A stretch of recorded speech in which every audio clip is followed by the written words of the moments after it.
কোনো ধরনের অস্বস্তিকর পরিবেশ বা কোনো বৈরী পরিবেশ সৃষ্টি হয়নি। বক্তব্য রাখার জন্য অনুরোধ জানাচ্ছি মীর মোহাম্মদ হেলাল উদ্দিন, চট্টগ্রাম ৫, সময় ৭ মিনিট।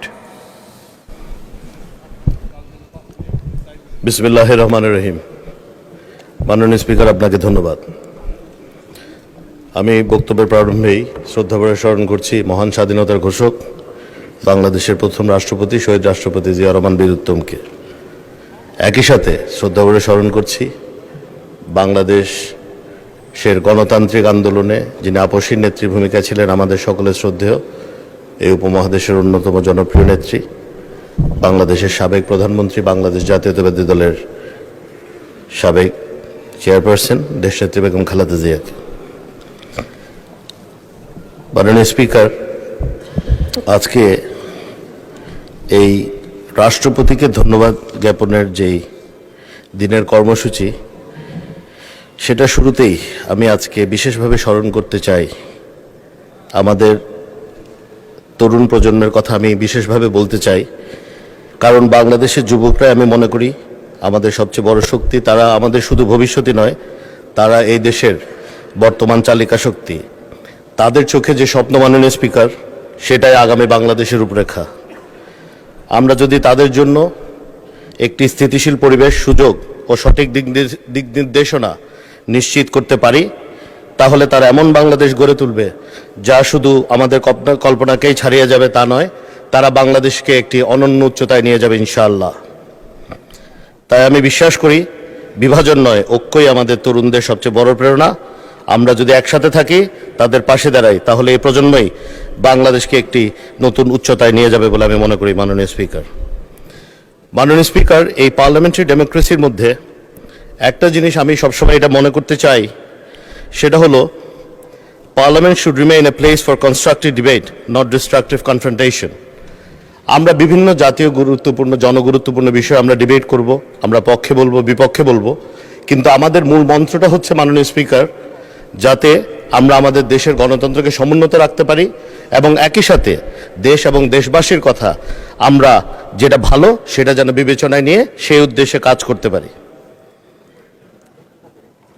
আমরা, মাননীয় স্পিকার, যখন আমাদের মাননীয় সংসদ নেতা, মাননীয় প্রধানমন্ত্রী জনাব তারেক রহমান এর নেতৃত্বে এই সরকার গঠন করেছি, তারপরের থেকে আপনি জানেন মাননীয় স্পিকার, একের পর এক বৈশ্বিক সমস্যার মধ্যে দিয়ে যাচ্ছি।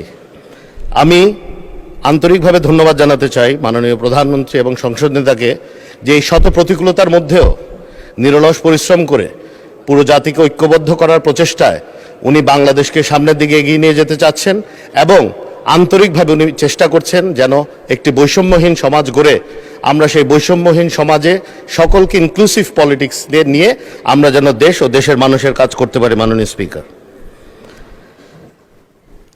স্পিকার, যেহেতু আজকে 5 মিনিটের জায়গায় 7 মিনিট পেয়েছি, দু একটা কথা না বললেই না। মাননীয় স্পিকার, আমি যে এলাকা থেকে সংসদ সদস্য নির্বাচিত হয়েছি, চট্টগ্রাম 5 হাটহাজারী, অত্যন্ত ঐতিহ্যবাহী এবং সংবেদনশীল একটি সংসদীয় আসন, যেটি ধারণ করছে হাটহাজারী মাদ্রাসার মতো একটি বড় দিনী প্রতিষ্ঠান, একই সাথে চট্টগ্রাম বিশ্ববিদ্যালয় এবং লোকনাথ সেবাশ্রমের মতো অত্যন্ত ঐতিহ্যবাহী কিছু প্রতিষ্ঠান আমাদের এখানে আছে। মাননীয় স্পিকার, বাইরে থেকে কি মনে হয় আমি সঠিক জানি না বা কি হয়, কিন্তু হাটহাজারীতে বাংলাদেশ জাতীয়তাবাদী দলের যে রাজনৈতিক কনসেপ্ট, বাংলাদেশি জাতীয়তাবাদ তথা রংধনু জাতি গঠনের যে প্রত্যয় আমাদের রয়েছে, এটির একটি অনন্য উদাহরণ হচ্ছে এই আমাদের চট্টগ্রাম 5 হাটহাজারী এবং বাইজিদ। এখানে আমি আপনার মাধ্যমে সকল সংসদ সদস্যদেরকে বলতে চাই, এই যে ঐতিহ্যবাহী হাটহাজারী মাদ্রাসার কথা বললাম, তার ঠিক পাশেই দীর্ঘদিন ধরে একটি প্র্যাকটিসিং কালী মন্দির আছে। তারা সেম বাউন্ডারি ওয়াল শেয়ার করে, তারা সব কিছু একই সাথে, তাদের দোকানগুলো একই সাথে, কিন্তু আজকের দিন পর্যন্ত সেখানে কোনো ধরনের কোনো ধরনের অস্বস্তিকর পরিবেশ বা কোনো বৈরী পরিবেশ সৃষ্টি হয়নি। এটি একমাত্র সম্ভব হয়েছে আমাদের দলের যে রাজনৈতিক দর্শন সেটি আমরা জনগণের মাধ্যমে জনগণের কাছে আমরা পৌঁছে দিতে পেরেছি, এবং একই সাথে আমাদের এলাকাবাসী যারা হাটাজারি এবং বাজিদের জনগণ আছেন ওনারাও আমাদেরকে সহায়তা করেছেন যেন আমরা ঐক্যবদ্ধভাবে থাকতে পারি। এই কথাগুলো বলার উদ্দেশ্য হচ্ছে, মাননীয় স্পিকার, আমরা বাংলাদেশে বিভিন্ন ধর্ম, গোত্র, বর্ণ মানুষ আছি। বিশেষ করে আমাদের কাছেই মাননীয় সংসদ নেতা আমাকে একটি অ্যাডিশনাল দায়িত্ব দিয়েছেন, পার্বত্য চট্টগ্রাম। সেই পার্বত্য চট্টগ্রামের 11টি সাম্প্রদায়িক গোষ্ঠী, বাংলা ভাষাভাষী সহ 12টি সাম্প্রদায়িক গোষ্ঠীর সহ অবস্থান আছে। আমরা চেষ্টা করছি বাংলাদেশ জাতীয়তাবাদী দলের নেতৃত্বাধীন যে সরকার গঠিত হয়েছে সেই সরকারের যে মূলনীতি বাংলাদেশি জাতীয়তাবাদ, অর্থাৎ ওই এলাকায় সকল ধর্ম, বর্ণ, গোত্রের মানুষকে জীবনযাত্রার মান সমভাবে উন্নয়ন করে আমরা যেন সেই এলাকার মানুষের জীবন মানে উন্নয়নে এবং সে এলাকার সামগ্রিক উন্নয়নে আমরা যেন আরও দৃঢ়ভাবে কাজ করতে পারি, সেদিকে আমরা সর্বদাই সচেষ্ট আছি।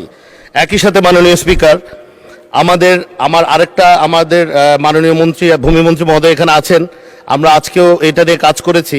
আমাদের ভূমি মন্ত্রণালয়ে ব্যাপক উন্নয়ন সাধিত হয়েছে আমরা দায়িত্ব গ্রহণ করার পরের থেকে। বিশেষ করে আমি আপনার মাধ্যমে মহান সংসদকে জানাতে চাই, আমাদের ভূমি মন্ত্রণালয়ে 24/7 সেবা অথবা কল সার্ভিস চালু আছে, যেটিতে আমি নিজেও ব্যক্তিগতভাবে রাত 3টা বা ভোর 4টায় ফোন করে দেখেছি যে সেবার মান কেমন, এবং আমি নিশ্চিত করছি যে কোনো সময়ের চেয়ে সেবার মান অত্যন্ত ভালো। একই সাথে আমাদের বাংলাদেশ জাতীয়তাবাদী দলের নেতৃত্বাধীন যে সরকার আছে আমরা একটি অ্যাপ আবিষ্কার করেছি ভূমি সেবার। সেটির মাধ্যমে কিন্তু যাবতীয় কাজ যেগুলো আগে আমরা নিজে ফিজিক্যালি যে করা লাগতো সেগুলো এখন ডিজিটাল ওয়েতে হচ্ছে। আমরা এই এত কিছু বলার উদ্দেশ্য হচ্ছে, প্রতিটি সেক্টরে যদি আমরা মাননীয় স্পিকার, আমাদের মাননীয় সংসদ নেতা এবং মাননীয় প্রধানমন্ত্রী যে ডেডিকেশন দিয়ে উনি নিজেও কাজ করছেন, উনি আমাদেরকে কাজ করতে উৎসাহিত করছেন, আমরা যদি সেভাবে কাজ করতে পারি মাননীয় স্পিকার, ইনশাল্লাহ অচিরেই যে বারবার গণঅভ্যুত্থান এবং অভ্যুত্থানের মাধ্যমে যে গণতন্ত্র পুনর্বাসিত হচ্ছে এবং গণতন্ত্র আবার পুনর্বাসিত হচ্ছে।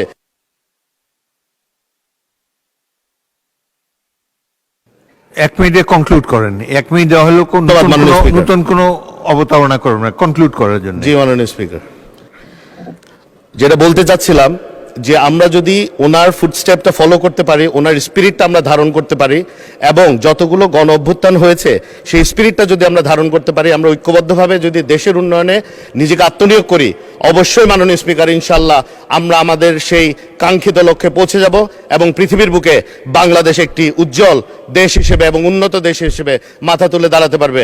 আপনাকে অনেক ধন্যবাদ মাননীয় স্পিকার।